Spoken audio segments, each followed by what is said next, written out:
sobre la vida de Monseñor Vicente Arbeláez lo vamos a dividir en 5 partes. La primera, sus orígenes y su familia. La segunda, su proceso de formación. La tercera, su ministerio sacerdotal. La cuarta, su martirizada vida episcopal. Y la quinta y más importante, su legado. La figura del arzobispo Vicente Arbeláez Gómez, a 200 años de su nacimiento en este 2022, mantiene plena vigencia. No en vano, el cardenal Luis Concha Córdoba alguna vez dijo que Monseñor Vicente Arbeláez era el más grande entre todos los arzobispos que había tenido Bogotá. Algo similar dijo el padre Mario Germán Romero, de la Academia Colombiana de Historia, quien afirmó que Monseñor Arbeláez era el más grande arzobispo de Bogotá de la era republicana. Y por su parte, el insigne intelectual antioqueño Luis López de Mesa dijo también alguna vez que Monseñor Vicente Arbeláez era el prelado más virtuoso de la historia de Colombia.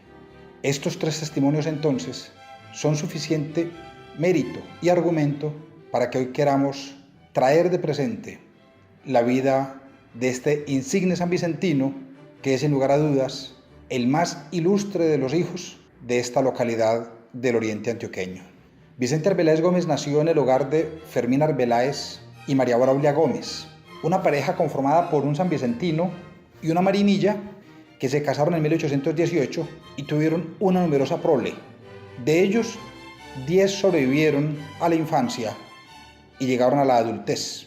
Y de ellos, el mayor fue aquel a quien bautizaron como Juan Vicente Joaquín, que nació el 8 de marzo de 1822 en una vereda que se conoce como La Chapa y que en ese momento hacía parte de la jurisdicción eclesiástica y civil del municipio de San Vicente Ferrer.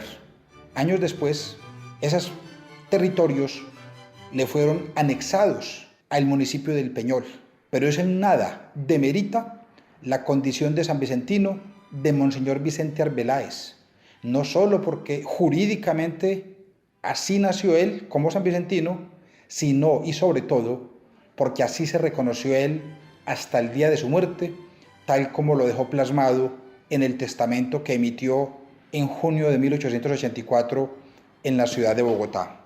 La vida de Vicente Arbeláez tuvo que haber sido la misma de todos los niños campesinos de entonces. La República de Colombia apenas hace un año había sido creada, menos de un año. Había nacido formalmente el 14 de octubre de 1821, cuando fue proclamada en la Villa del Rosario de Cúcuta. Estaba la República apenas en ciernes. Y en ese contexto es que Monseñor Arbeláez tiene que empezar a desarrollar sus primeros años de infancia. Para fortuna de nuestro personaje, una de las primeras preocupaciones de la República fue proveer educación primaria a los niños. Eso era una completa novedad, porque durante los 300 años de corona española o de colonia española, a los habitantes de estos territorios se les mantuvo en una completa y absoluta ignorancia. La República era consciente de que tenía que construir ciudadanos y a eso se dedicó abriendo escuelas por todo el país. En una de ellas, justamente la que quedaba en La Chapa, Vicente Arbeláez pudo adelantar sus primeras letras, como luego las pudo complementar también en la vereda La Honda del mismo municipio de San Vicente Ferrer, en una escuela particular que funcionaba allí. Años después, en 1838, en la vecina localidad de Marinilla, fue abierto el Colegio de San José, que permitía iniciar estudios avanzados. Allí se dirigió Vicente Arbeláez y allí pudo estudiar 2 años largos, estudios de gramática, de literatura y una formación muy básica. Infortunadamente el colegio cerró como consecuencia de las guerras civiles y al año siguiente Vicente Arbeláez decide emigrar a la ciudad de Bogotá, matricularse en el seminario conciliar de esa ciudad y allí permanece hasta 1845, cuando en diciembre de ese año obtiene tanto la ordenación sacerdotal como el título de abogado que había cursado paralelamente en la Universidad Central de esa ciudad.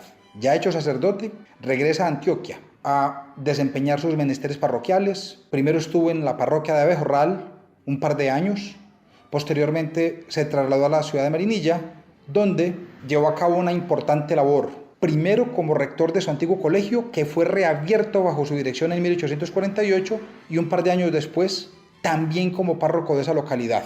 En esos cargos estuvo hasta 1859, cuando, gracias a sus grandes habilidades, a sus destrezas, a sus virtudes, el Papa Pío IX lo nombró vicario apostólico de Santa Marta y obispo de Maximópolis in partibus infidelibus. En ese momento, Monseñor Arbeláez, además de ser rector del Colegio de San José y ser párroco de Marinilla, era también senador de la República, porque para mediados del siglo XIX, la legislación de la Iglesia y la legislación del Estado le permitían a los eclesiásticos tomar parte activa en la vida política del país. Cuando Monseñor Arbeláez asume la diócesis de Santa Marta, lo hace en un momento supremamente conflictivo, de mucha contradicción y de mucha confrontación en el país, porque desde 1850 la dirección del Estado la habían asumido esencialmente gobiernos liberales, una de cuyas políticas era tomar la mayor distancia posible de la Iglesia Católica, efecto al cual adoptaron una serie de medidas que afectaban los bienes de la Iglesia, afectaban el ejercicio del ministerio sacerdotal, afectaban la educación católica. Y todo ello llevó a los distintos obispos del país a protestar enérgicamente contra esas medidas del gobierno, razón por la cual fueron desterrados varios de ellos. Monseñor Arbeláez fue uno de los que tuvo que enfrentar el destierro, como le fue decretado en 1861, cuando el general Tomás Cipriano de Mosquera lo exilió a la isla de San Andrés. De ella pudo fugarse y llegar hasta la ciudad de Roma, donde el Papa Pío IX lo conoció, se percató de sus altas capacidades y de sus grandes habilidades para el gobierno de la Iglesia y decidió promoverlo a la calidad de arzobispo coadjutor de Bogotá, un cargo sumamente relevante que significaba que Vicente Arbeláez a partir de ese momento se convertía en la primera autoridad eclesiástica de Colombia. Solo había un arzobispo en el país y en ese momento la totalidad de los colombianos se profesaban católicos.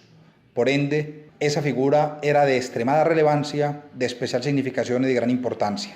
Monseñor Arbeláez desempeñó ese cargo a lo largo de 16 años. Primero 2 años como arzobispo coadjutor y luego cuando murió el arzobispo titular, él asumió la arquidiócesis y durante 16 años más se desempeñó como arzobispo de esa importante ciudad. Podemos decir que fueron los años más amargos de su vida, porque Vicente Arbeláez en ese momento entendió que la única salida factible para la tensa situación que enfrentaba el país eran el diálogo, la concordia, la moderación y la ponderación. Y así lo predicó y así lo practicó a lo largo de numerosos documentos y numerosos eventos. Infortunadamente, esta conducta conciliadora, serena, pacificadora del arzobispo no fue entendida por la gran mayoría de los obispos del país, ni tampoco por gran parte del clero de Bogotá, y mucho menos por los sectores fanáticos del conservatismo colombiano. Entre esos 3 grupos armaron un frente común contra el arzobispo, lo acusaron sistemáticamente a Roma y le amargaron y mortificaron su vida hasta prácticamente llevarlo a la desesperación y a morir en medio de una tristeza y una angustia profunda de ver lo difícil que era promover este tipo de discursos de tolerancia y de respeto en nuestro país. Ese es el mérito fundamental de Vicente Arbeláez Gómez, ser un obispo que se adelantó a su tiempo, se adelantó por lo menos 100 años a sus contemporáneos y él promovía en 1870 en Colombia cosas que apenas vino a promover el Concilio Vaticano II en 1960 en el mundo. Un hombre absolutamente clarividente, un hombre absolutamente moderado y un arzobispo extremadamente inteligente que supo pilotear la Iglesia de Colombia en uno de los momentos de mayor peligro para ella a lo largo de 500 años de historia nacional. Estos hechos ameritan que la figura y la obra del gran arzobispo Vicente Arbeláez se mantengan presentes y vigentes en la memoria de los sanvicentinos y en general de todos los colombianos. Muy buenos días a todos los habitantes de San Vicente. Tengo el gusto de presentar ante quienes van a ver este video a Juan Vicente Joaquín Arbeláez Gómez, hijo ilustre de esta población en el oriente de Antioquia, que nació en 1822. Fue un hombre de gran carácter, de enorme entereza, que además, como jurista, fue el senador de la República, sacerdote a los 23 años. También fue obispo de la ciudad de Santa Marta y luego arzobispo de la ciudad de Santa Fe de Bogotá. Su vida religiosa estuvo justamente enmarcada en momentos de dolor para la nación. Monseñor Joaquín Vicente Arbeláez Gómez le tocó padecer las persecuciones políticas del momento y como hijo de la Iglesia e hijo de este país, sus pastorales fueron un reclamo por la paz, la concordia y el respeto a una autoridad que había usurpado los derechos de la Iglesia, los más elementales. Pasó justamente como un prohombre a quien rendimos un tributo de admiración en el bicentenario de su nacimiento. Queremos, como Academia Colombiana de Historia Eclesiástica, la que represento en este momento, rendirle a este hermano nuestro en la Iglesia de Colombia y concretamente en el Episcopado el homenaje merecido que no le hemos tributado. Monseñor Juan Vicente Joaquín Arbeláez Gómez, del que tengo el honor de pertenecer en su familia como alguien que lo lleva en el corazón y que genealógicamente corresponde a un parentesco, es para Colombia un significativo de un momento histórico trascendental. Sufrió 2 persecuciones grandísimas y fue deportado de la nación. Sin embargo, su carácter y su interés, pero ante todo su virtud de un gran pastor, lo llevó a ser defensor de la paz y del mismo Estado que perseguía a la Iglesia. En momentos tan cruciales como los que estamos viviendo en este momento, la Iglesia vuelve nuevamente a pedir para que todos nos reconciliemos y para que en nombre del único y definitivo Dios podamos defender los intereses que nos son comunes, la paz nacional, la concordia, los valores fundamentales de la familia y de la patria. Queremos entonces felicitar a San Vicente por este momento histórico y agradecerle el culto que ahora le rinde merecidamente a uno de sus hijos, sino el más egregio y en las más altas cualidades.